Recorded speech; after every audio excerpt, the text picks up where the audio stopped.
What's poppin', gamers? I got a new mic. Yeah, that's crazy, but this video isn't about my mic. This is about a Roblox game that I found that is kinda awesome. Kinda fucking cool, in my opinion. And it's called Voxel Blade. It's right here. I've been playing this game quite a bit. I don't think it's perfect. The thing about this game is that it has gotten a lot of players and a lot of visits in a very short time. It was created a couple months ago and basically just started getting popular last week or so, which is kind of insane for a new Roblox game. So welcome back to another small game review or up and coming game review. I don't know what to fucking call these videos, man. They're all the same thing. Thumbnails the same. You get it. Instantly, you can hear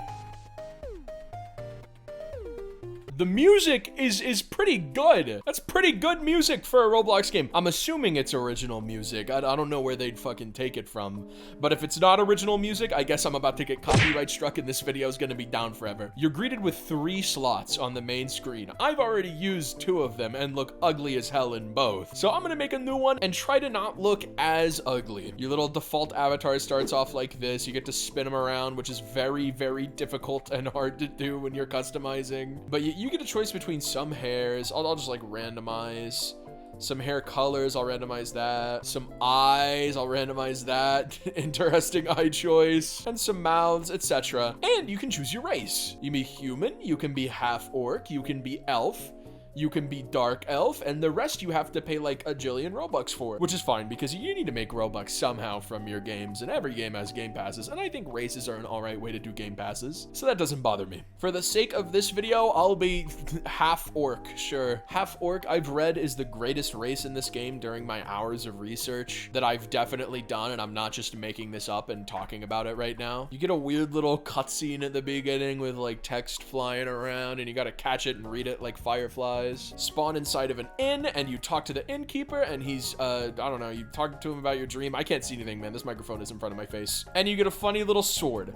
The gimmick of this game is that this sword is your weapon for the whole gameplay. You cannot get new weapons from killing enemies, etc. You just evolve this sword like a skill tree in any way you want. You can give the sword different elements, you can give it different like abilities, but you're always stuck with the same boring old sword. But I think that's pretty cool. Immediately at the starter town, you have a few quests you can do. Like, I don't know, I'm gonna go over to this guy. This is my favorite one, the vampire hunter one, where you have to try and find a vampire in the village and then absolutely fucking obliterate him. Actually have a airborne satellite attack onto his body. Like, look at this. Just go ahead and use this bad boy, and then you know what happens next. Just a classic clouds fogging up the sky.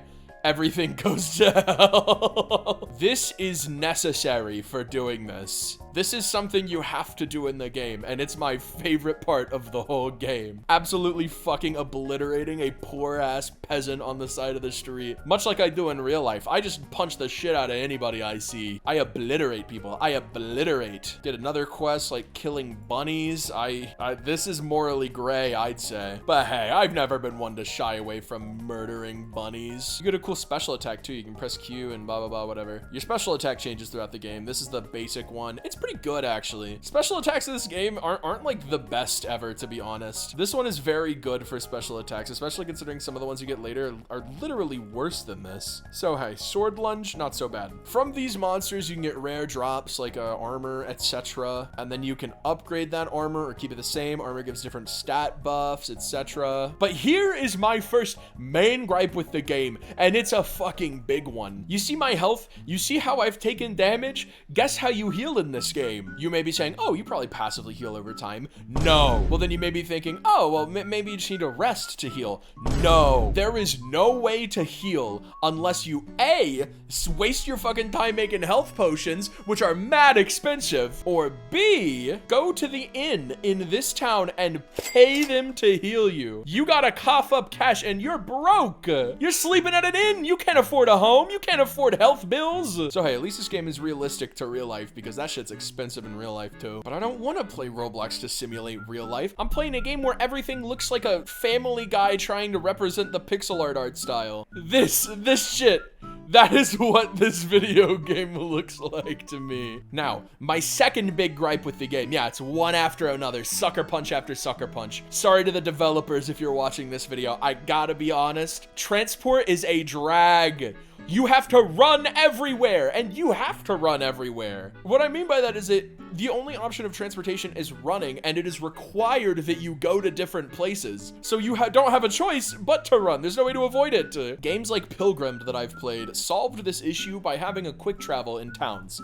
Like you can teleport to one town from another town. Games like Pokemon have a fly system, or like other games have a scroll system where you can teleport using items that you craft. This game has neither. You just have to run. And there is some stuff that makes you a little faster, and other stuff that doesn't. And all of it's boring. There's no alternate movement or like parkour or anything to make up for the fact you gotta run everywhere. It's just holding W to go where you need to go. And I know it sounds like I'm being a, complainer. Sounds like I'm complaining over nothing and whining, which I am, but I promise it's warranted. You're gonna make me cry, man. But besides those two problems, it's a good game. I like it.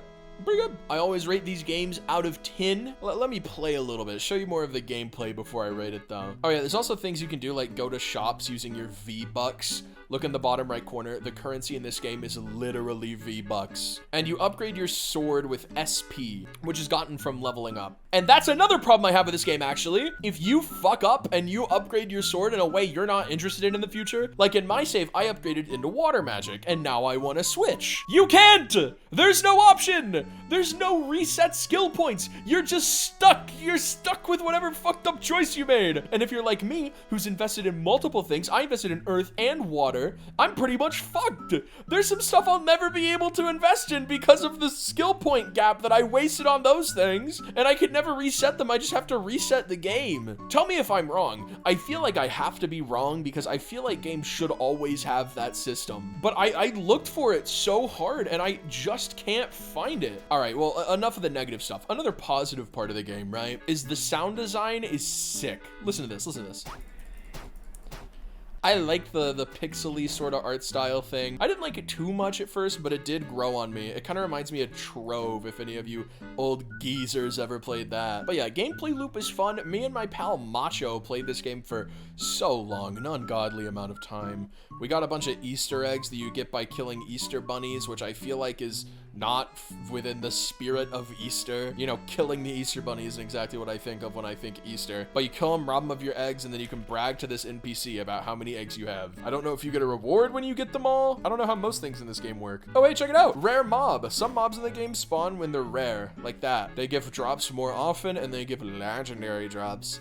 Look at my legendary bunny hood. Now I'm even faster. See, that's pretty sick. Yeah, there's lots of good parts about this game, is what I'm trying to say. I know I've been very negative because obviously, whenever I make a game rating video, I want to see the game improve. I will very rarely play a game that I think is bad, but I will almost always critique the game because I always want to see games be better than they currently are, because I think this game could be even bigger than it is. With the problems I said, it's still huge right now. 10,000 players. I just think it could be huger if they listen to me, because I'm always right forever. But yeah, like I've said a million times, this is a really good game. I really enjoyed playing it with my friend Macho. Now, time for the score out of 10. For this game, I'm gonna give it a 7 out of 10. It's good. It's actually genuinely a good game to play. Though the issues that I have said did sort of skew my enjoyment of the game and make me want to play it less, because it feels like I'm sort of trapped and I can't play the way that I wanna. Whether it means like if I want to explore a new place, I have to walk fucking 30 minutes, or if that means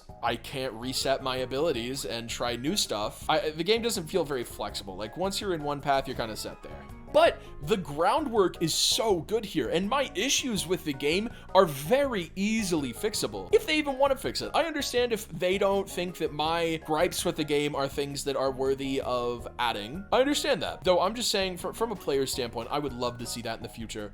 Right now, the game is a 7 out of 10. If that is fixed, it could genuinely be a 10 out of 10. I think so. I think Roblox needs more games like this. Games that appeal to more all ages. I love RPGs, man, and Roblox does them so well. But yeah, that's my rambling. This has been another episode of Laughability Small Game Reviews. I should have it in the pinned comment, this game. If I don't, fucking spam me, or else I will forget, because I always forget, man. I always forget. Now get out of here.